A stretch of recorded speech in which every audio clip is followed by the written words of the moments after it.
বন্ধুরা, আজ আমরা জানবো যে আপনি কিভাবে যে কোনো একটা মাল্টিব্যাগার স্টকস বের করবেন ডনের কিছু প্রোডাক্টের ব্যবহার করে।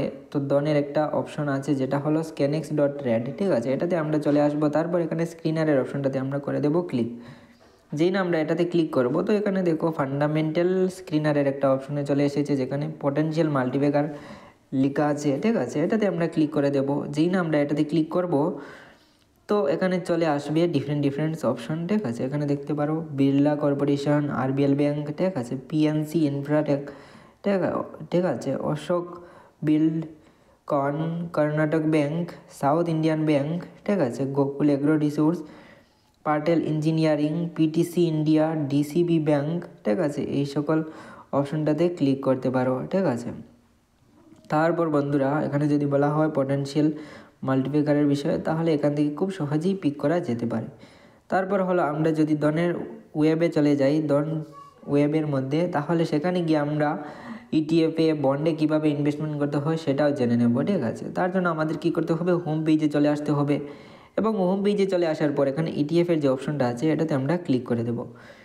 যেই না আমরা ইটিএফের এই অপশনটাতে ক্লিক করব, তো এখানে দেখো ইটিএফের ডিফারেন্ট অপশন চলে এসেছে। আমাদের পছন্দ মতো যে কোনো একটা ইটিএফে আমরা ইনভেস্টমেন্ট স্টার্ট করতে পারি, এটা টোটালি আমাদের উপর ডিপেন্ড করবে।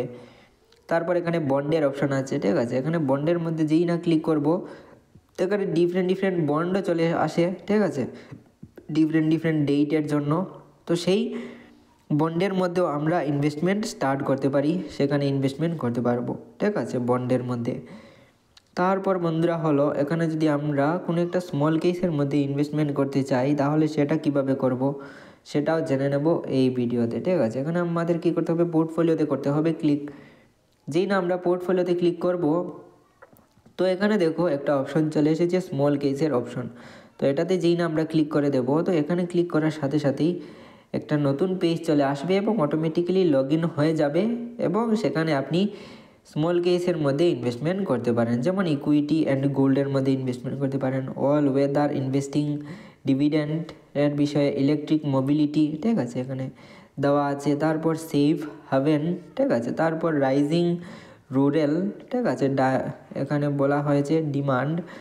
এখানে ডিফারেন্ট অপশন দেখতে পারো, টপ 100 স্টক এখান থেকে দেখতে পারো। তো এইভাবে ইনভেস্টমেন্ট করার জন্য যে কোনো একটা অপশন সিলেক্ট করতে পারো, যেটা হাই ভলিটিলিটি সেটাতে ইনভেস্টমেন্ট করতে পারো, লো ভলিটিলিটিতেও ইনভেস্টমেন্ট করতে পারো। এটা টোটালি ডিপেন্ড করবে আপনার উপরে, ঠিক আছে। তারপর হলো এখানে দেখো, এখানে ইনভেস্টমেন্ট ওয়াইজও ফিল্টার করা যেতে পারে, ফ্রি অ্যাক্সেস, তারপর এখানে ফি, ঠিক আছে, বেসিস, এখানে দেখতেই পারো, ঠিক আছে। তারপর হলো বন্ধুরা, আমরা যদি দেখে নিই যে ডনের মধ্যে একটা অপশন আছে যে কোনো একটা স্টকের ফান্ডামেন্টাল অ্যানালিসিস কীভাবে করবে।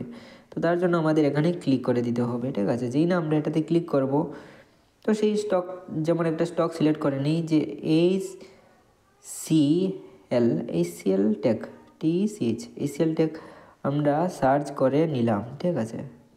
তারপর এইচসিএল টেকের মধ্যে ক্লিক করার পর এখানে দেখো বন্ধুরা যে এইচসিএল টেকের অপশনটা চলে এসেছে, ঠিক আছে। তো এখান থেকে আমরা যেমন ফান্ডামেন্টালের একটা অপশন আছে, এটাতে আমরা ক্লিক করে দেব, ঠিক আছে। তো এখানে যদি বলা হয়, তো এখানে মার্কেট ক্যাপের একটা অপশন আছে, পিই রেশিওর একটা অপশন আছে, ফেস ভ্যালুর একটা অপশন আছে, বুক ভ্যালুর একটা অপশন আছে, ডিভিডেন্ড ইল্ডের একটা অপশন আছে, প্রাইস অ্যান্ড বুক রেশিওর একটা অপশন আছে, আরওইর অপশন আছে, ঠিক আছে না, ডিফারেন্ট অপশন আছে। তো এটাতে আমরা ইনভেস্টমেন্ট করতে পারি বন্ধুরা খুব সহজেই।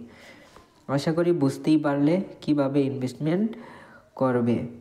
তো এখানে ফান্ডামেন্টাল অ্যানালিসিসও যদি করতে চাও, তাহলে খুব সহজেই ইনভেস্টমেন্ট করার জন্য ফান্ডামেন্টাল অ্যানালিসিসও ইন ডিটেলস করতে পারো। আশা করি বুঝতে পারলে।